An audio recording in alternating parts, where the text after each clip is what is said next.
Écoute ma fille, regarde et tends l'oreille. Oublie ton peuple et la maison de ton père. Le roi sera séduit par ta beauté.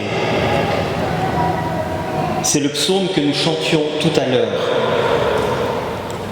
Le roi est séduit par la beauté de cette fille, de la fille qui est amenée à lui. Fille de roi, elle est là dans sa gloire, vêtue d'étoffe d'or. On la conduit toute parée vers le roi. Et frères et sœurs, ce psaume, c'est un chant nuptial, c'est un chant de mariage. La reine est conduite vers le roi qui est séduit par sa beauté. Ce n'est pas pour rien que l'Église nous fait chanter ce psaume justement aujourd'hui, où nous fêtons l'Assomption de la Vierge Marie. La Vierge Marie, bien sûr, est mère de Dieu, mais elle est d'abord la toute belle, celle qui séduit le roi, celle dont la beauté fait que le roi la conduit dans son palais. La Vierge Marie, c'est le règne de la grâce, et c'est la grâce qui nous rend beaux. Notre-Dame a entendu cette annonce de l'ange. Salut, pleine de grâce. Ce pleine de grâce, c'est un mot unique dans toute la Bible. On ne l'attribue qu'ici et qu'à la Vierge Marie. Elle est celle qui est en grâce. Et c'est pourquoi elle est la toute belle. Et c'est pourquoi le roi est séduit par elle. Ce roi qui l'a préparée pour qu'elle soit la toute belle. C'est vers elle qu'il s'approche pour prendre chair. C'est encore elle aujourd'hui qu'il fait monter vers lui dans sa gloire. Mes frères, mes sœurs, nous l'avons chanté. La Vierge Marie est conduite dans la gloire du Christ. Que veut dire ce mot gloire ? Dans notre langage actuellement, la gloire, c'est souvent quelque chose de tapageur, quelque chose qui fait beaucoup de bruit, quelque chose dont on entoure des gens qui parfois n'en sont pas très dignes. Dans la Bible et en particulier dans l'Ancien Testament, la gloire, c'est tout autre chose. La gloire de Dieu, c'est un mot imagé pour signifier la présence de Dieu. Quand la gloire de Dieu se manifeste à son peuple, c'est sa présence, c'est lui-même qui se manifeste à son peuple.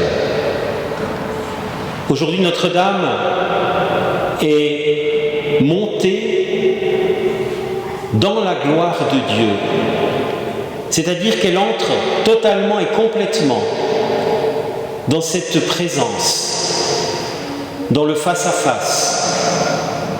Ce face-à-face qu'elle a commencé à vivre dès le jour de sa conception, et puis lorsqu'elle a enfanté le Verbe, lorsqu'elle l'a accompagné sur les chemins de Palestine. En ce jour, elle est élevée dans la gloire, c'est-à-dire qu'elle est amenée dans la présence, dans la totalité de la présence de Dieu. Le Magnificat, le cantique de Marie qui est lu comme évangile au jour de l'Assomption, nous donne un renseignement très fort. Alors que nous parlons de gloire,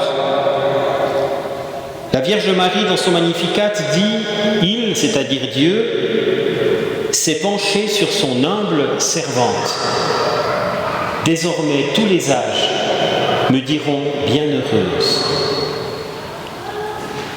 Il s'est penché sur son humble servante. On pourrait traduire autrement. Il a regardé l'humilité de sa servante. Mes frères, mes sœurs, et si la beauté de la Vierge Marie, c'était d'abord et essentiellement son humilité. Plus loin, toujours dans le Magnificat, Marie dira « Il renverse les puissants de leur trône, il élève les humbles ». Et voici que de ces paroles, nous apprenons que pour être élevé, il faut être humble. C'est bien le contraire de ce qui se passe dans notre monde.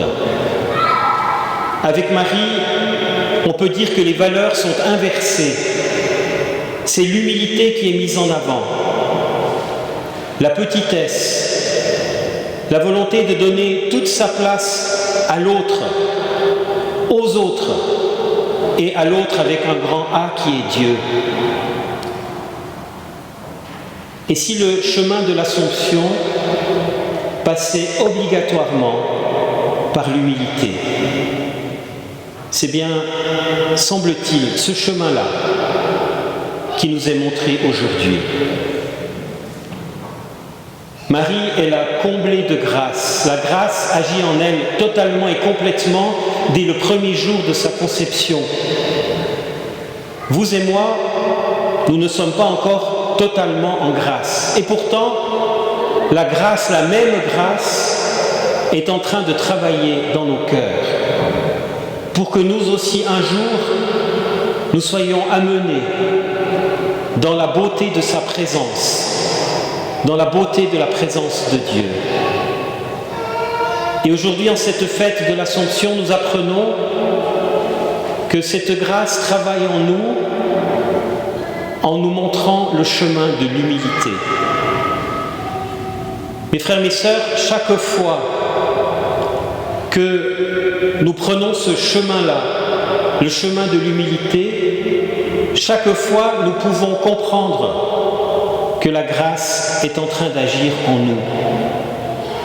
Par contre, chaque fois que nous prenons le chemin des puissants, de ceux qui sont rejetés de leur trône dans le Magnificat, alors nous sortons de la grâce qui nous est proposée depuis le jour de notre baptême.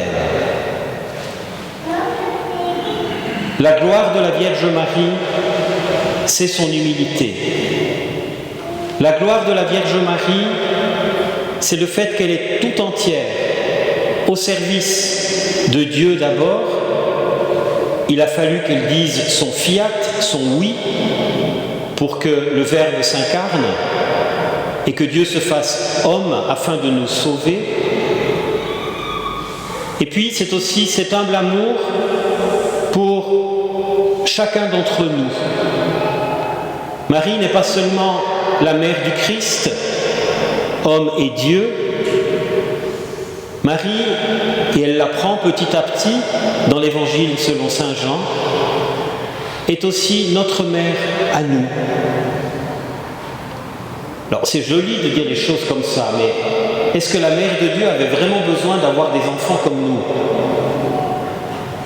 Et pourtant, le Christ a été clair avec elle. Un jour, il lui a dit « Je dois m'occuper des affaires de mon Père ». Ce jour où Marie lui reprochait d'avoir fait une fugue.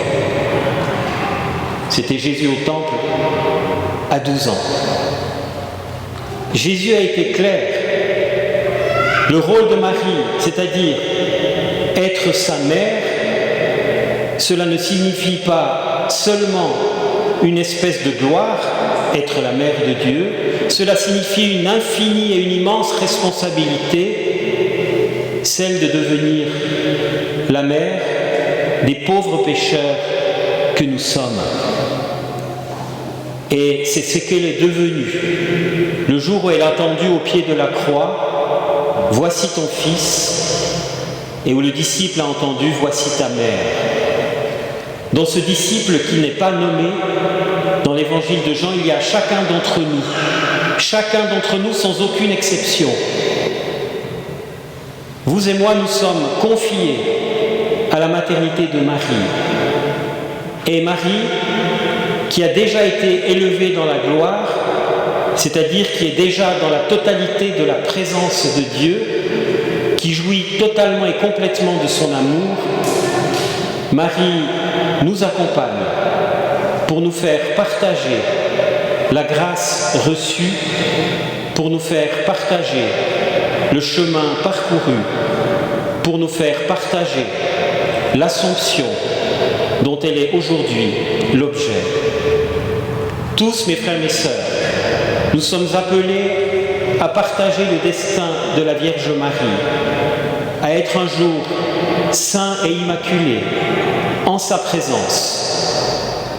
Que la Vierge Marie nous accompagne sur ce long chemin parfois tordu, mais chemin qu'il vaut la peine de mener avec Dieu et dans sa grâce. Elle est notre mère, elle nous donne par ses prières la force de pouvoir continuer envers et contre tout ce chemin jusqu'au jour où nous aussi nous serons introduits dans la présence du roi.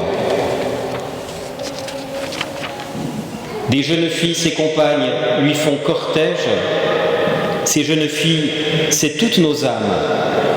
On les conduit parmi les champs de fête et les entre au palais du roi. La fête de l'Assomption, c'est notre fête à tous, nous qui sommes invités à rentrer avec elle dans le palais du roi. Amen.